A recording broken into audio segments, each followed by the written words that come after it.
bit about me. I already got some of this introduction. Apart from software carpentry, I'm also co-editing. Okay.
Just projector.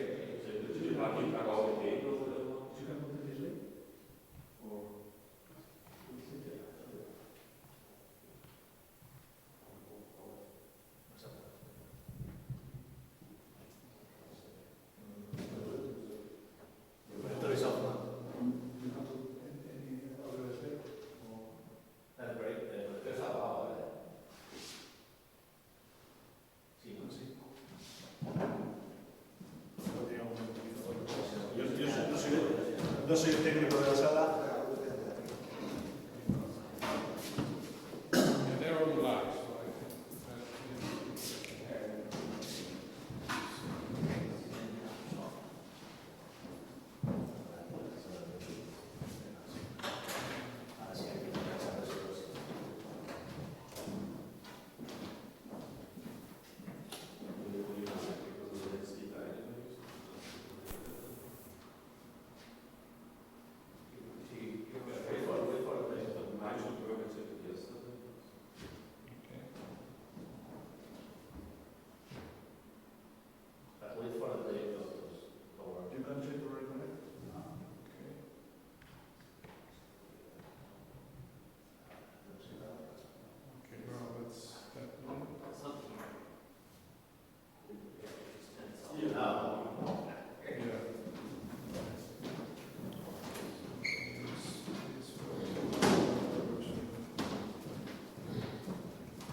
EuroSciPy lecture notes, so there is going to be a sprint tomorrow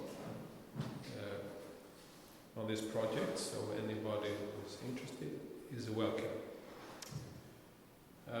So I'm a professor of theoretical chemistry, but as happens, my passion for Python has resulted in me teaching a lot of Python courses at the university. These courses are aimed at students of biochemistry and related fields.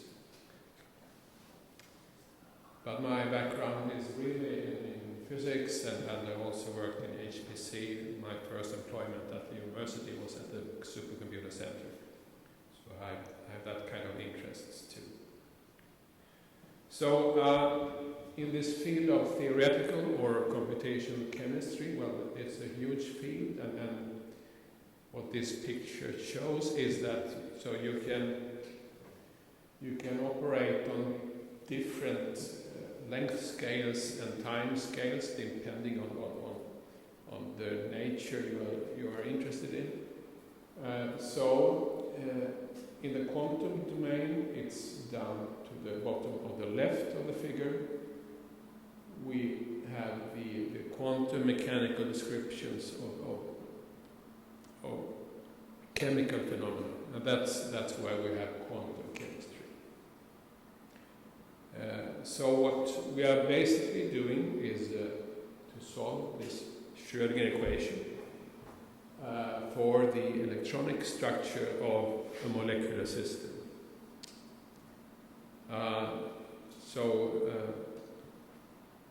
We do this in two steps. You can say you solve this equation first for the ground state, and then you derive the properties of molecules by perturbation theory. So this H would be a normal Hamiltonian, and this V is normally some perturbation you apply afterwards.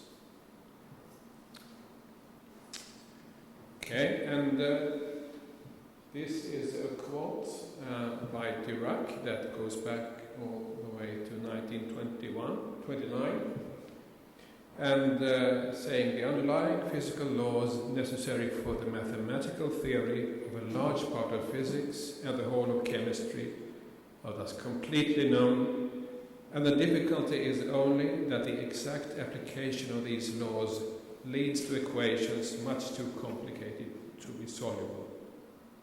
Often you only see that part of the quote, but it continues like this. It therefore becomes desirable that approximate practical methods of applying quantum mechanics should be developed, which can lead to an explanation of the main features of complex atomic systems without too much computation. And this is from 29, but this captures the whole development of quantum chemistry and much of physics as well. So in quantum chemistry, the computational bottlenecks that we face are of this kind. So instead of solving a differential equation, we project that onto a basis, so it becomes discretized. So we solve matrix equations, a lot of linear algebra. So we typically have matrices or tensors like this. Some of them depend on two-dimensional, and others, these are four-dimensional. So these four-dimensional tensors, they present electron-electron interactions in a molecule. And if this dimension is of the order of 1,000, well, you can see that, okay, the matrix to the left would require something like 1 megaword or 8 megabytes. Okay, that's nothing these days. But this 4-index thing, that would require 1 terabyte or 8 terabytes. That has always been the bottleneck in typical chemistry codes. And this is also the one who is the part that is parallelized with MPI mostly.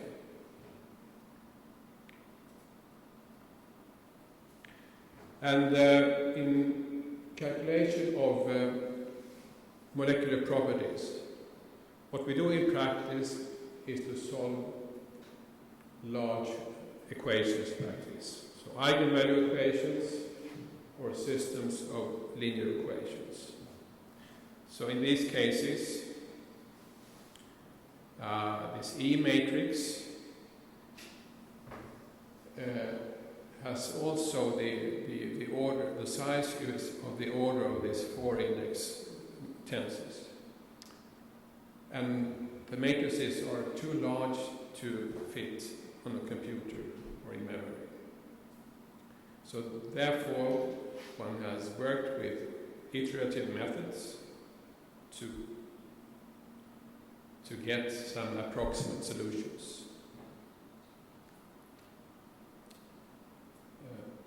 So this is what it might look like. So you think of, so E is a very large matrix, but now we project down the matrix onto a smaller space. So B is a small set of column vectors, In the case of B being a single vector, then this whole equation becomes scalar. But the algorithm that is common here is that you increase the size of this trial space until you reach some convergence. So this part is the whole thing here is then a projected equation which you can solve with traditional methods. And if you do this in Python, you use this NumPy routine linear solve. No problem.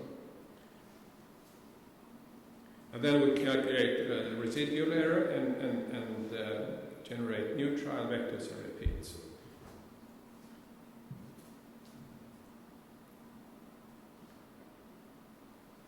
So the codes we have been working with is one is Dalton. This goes back a long time. It started in the early 80s. In the beginning, it was mostly Fortran 77. Eventually, there was some Fortran 90 or some C. It's been open source since 2016. And it has been a very nice project in some way. It's been a mostly Scandinavian collaboration, and it is code that has evolved over 30 years. But then there are some problems because there is no really plan of what to do next or no consensus of how things work. It usually goes this way, that somebody has an idea, some research idea, okay, we develop some additional code to solve this little problem. So PhD students come and go into these projects, and they add a layer of code, and then there's a layer on layer, and you have a lot of complexity, which eventually becomes difficult to manage, and it's difficult to change things and to develop new things. So typically they're in these mostly Fortran codes. There are no unit tests because it's not so easy to do in Fortran. There's no straightforward tools for that. As we have in Python, there's a number of end-to-end tests. But anyway, it's difficult to do this incremental change development. Nevertheless, there's a lot of man-years invested in this, so there's a lot of functionality that is going to be around and not go away. So when I was a PhD student in this project, also something like 30 years ago, and the code I wrote then is still being used now and then. I could never have imagined in my wildest dreams that would be the case when I did this work, but it's still around. Okay, so now we are looking at new approaches to solving these problems. We are almost about to release the first version. So this is a Python-driven code where the computational parts, the expensive parts, are in C++. And it's now parallelized, hybrid parallelization with MPI and OpenMP. So typically OpenMP within a node and MPI across nodes.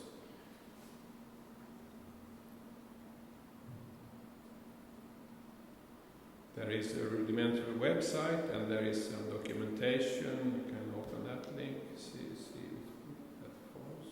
Yeah. So we use this Sphinx documentation and all this auto-generated docs from doc strings. This is very nice. Let's go back.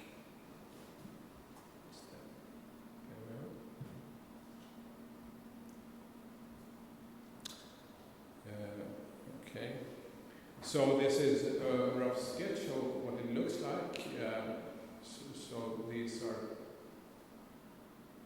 on the top we have these two parts. One is the so-called SCF optimization, calculations of the ground state wave function, and spectroscopy, that's where we have the perturbation theory. And in the bottom we have the expensive layer, that's where all these tensors are calculated, and we have PyBind that does the communication between the two. We also use MPI for Pi, so that is done at the highest level, or it's organized at the Python level, but there's no actual communication at the Python level. All parallelization is at the C++ level.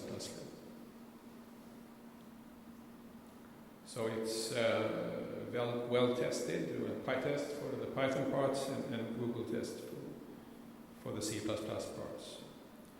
Currently it's hosted on GitLab, and GitLab has its own service of continuous integration, which is very nice. It will be open source after the first publication is out. It's still closed in this state. So hopefully it will be easy to access, just pip install and run from the command line. On a supercomputer there's some more tweaking and work to optimize it with all their libraries. Okay, so the status is now that we have first manuscript submitted on this software to its widely international interdisciplinary reviews, computational molecular science. And this is the list of authors. And we have also plans for implementations for GPUs. Okay, so I guess my time is almost out, and I'll summarize it that VeloxChem is now a new quantum chemistry program that is being released now in October, and it should be easy to obtain and install. It's open source, and it will run, or it runs on large-scale HPC clusters. And we found it's highly competitive with other similar softwares. So, thank you for your attention.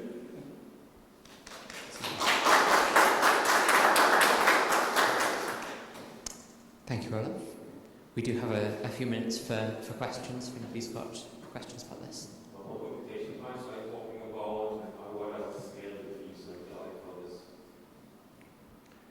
So the computation time, that depends entirely on what you're modeling. So you can have computations for small systems that runs in seconds, or you can have computations that run over weeks. And it depends on the size of the system and what accuracy you're trying to achieve. The scalability, so how much does it scale it? Related to the number of cores that the ICOs in your model?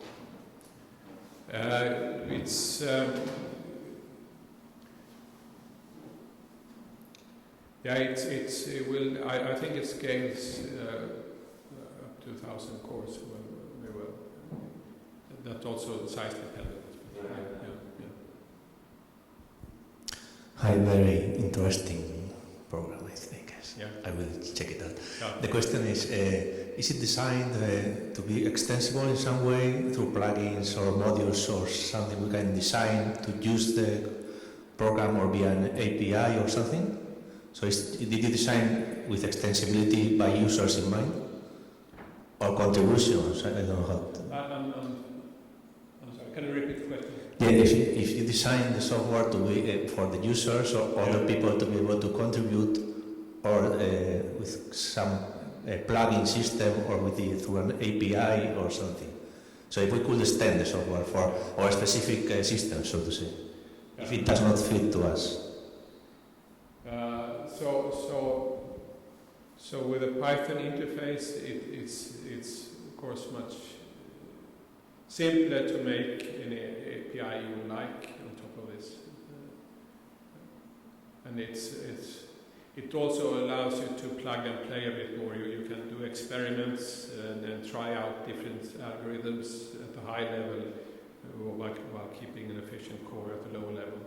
So it's for students who come into the university these days. They do not have a Fortran background, but they often know some Python or enjoy working in Python, so they get up to speed very quickly.